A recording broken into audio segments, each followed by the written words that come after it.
Today, there's no shortage of advice, but wisdom is scarce. In a world full of noise, the ancients still whisper.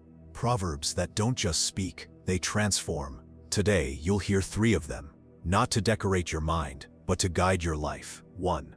A timely word is worth more than gold. Proverbs 25:11. A word fitly spoken is like apples of gold in settings of silver. We live in an age of speed. Everyone has something to say, but few know when to remain silent. We speak without thinking, give opinions without listening, and often we hurt without meaning to. Because it's not just about what is said, but how and when it is said. Solomon, with serene wisdom, compared a timely word to a golden apple on a silver setting. Why? Because not all gold shines with wisdom, and not all silver reflects truth. But a word spoken at the right time, from a clean heart and pure intention, becomes something precious, a jewel that transforms the soul that receives it. Think about those moments when someone told you exactly what you needed to hear, and you never forgot it. Not because it was new, but because it was said with love, at the very moment your soul was ready to hear it. A timely word can stop an argument before it explodes. It can heal a wound that felt eternal. It can remind someone of their worth when they no longer believe they have any. But the opposite is also true. A misplaced word, no matter how sincere, can destroy what took years to build.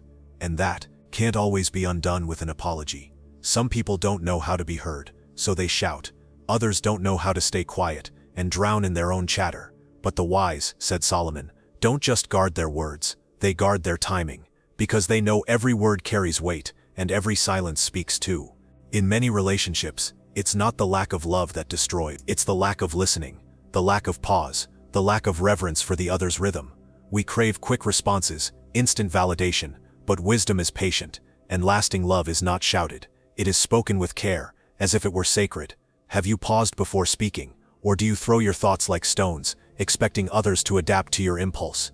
Wisdom doesn't come from ego, it comes from compassion. Learning to speak fitly is an art. And like any art, it takes practice, awareness, and humility. Humility to admit it's not always your moment, that sometimes the wisest thing you can do is remain silent, and when it is time to speak, may your words not seek to impress, but to soothe, not to be right, but to bring peace. Because when what you say comes from a heart aligned with truth, you don't need to shout to be heard. Today, in a world where everyone fights to be seen, being the one who listens is a revolution, and speaking with wisdom makes you a beacon, guiding, not imposing. Don't underestimate the power of your voice, but don't ignore the value of your silence either. 2. The fool despises correction, but the wise embrace it. Proverbs 12:1. Whoever loves correction loves knowledge, but whoever hates rebuke is stupid. No one likes to be corrected. It's uncomfortable. It bruises the ego. It makes us feel exposed. But what if correction isn't an attack, but a gift that few know how to receive? We live in a time where criticism feels like offense, and correction like humiliation. We want to be accepted just as we are, but we forget that true love from others and for ourselves is not complacency, it is growth. Solomon didn't speak from judgment, but from compassion, because he knew that wisdom isn't only earned with age, but with openness, and that openness often hurts. The fool rejects correction because he believes he already knows it all. He closes himself to anything that questions his behavior. He prefers praise over truth, but constant praise is a soft prison. It lulls the soul to sleep. The wise one dares to see his flaws. He doesn't excuse himself. He doesn't blame the world. He's grateful to those who reveal his shadow, because in it lies his greatest chance for transformation. How many times has someone told you something that stung, but in silence, you later admitted they were right? And that changed you.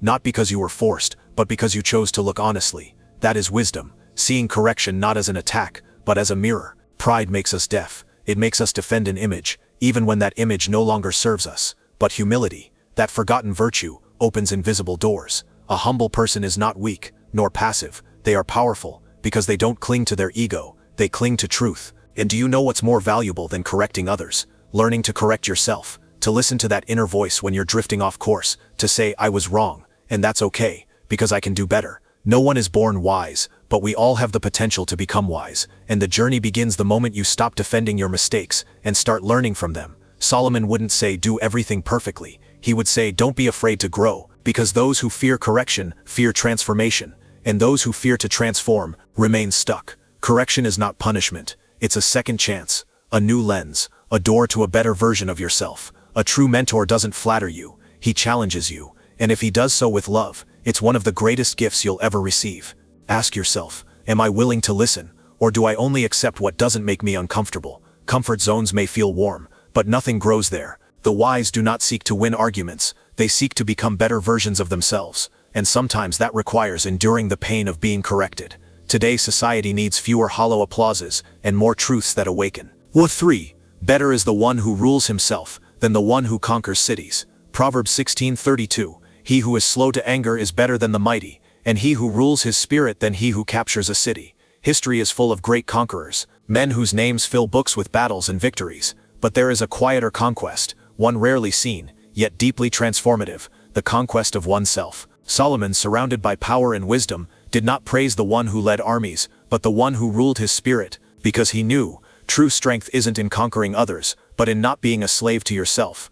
What's the point of conquering the world if you're ruled by your impulses? If one word triggers your rage, one glance stirs your insecurity, one rejection breaks your peace, many appear strong on the outside, they control companies, crowds, stages, but inside, they are fragile, they react without thinking, they're tossed by their emotions like leaves in the wind, and what you don't control ends up controlling you. Self-mastery is not repression, it's not denying what you feel, it's transforming emotion into decision, it's feeling anger and choosing not to act from it, it's sensing desire and asking, does this align with my purpose or with a fleeting emptiness?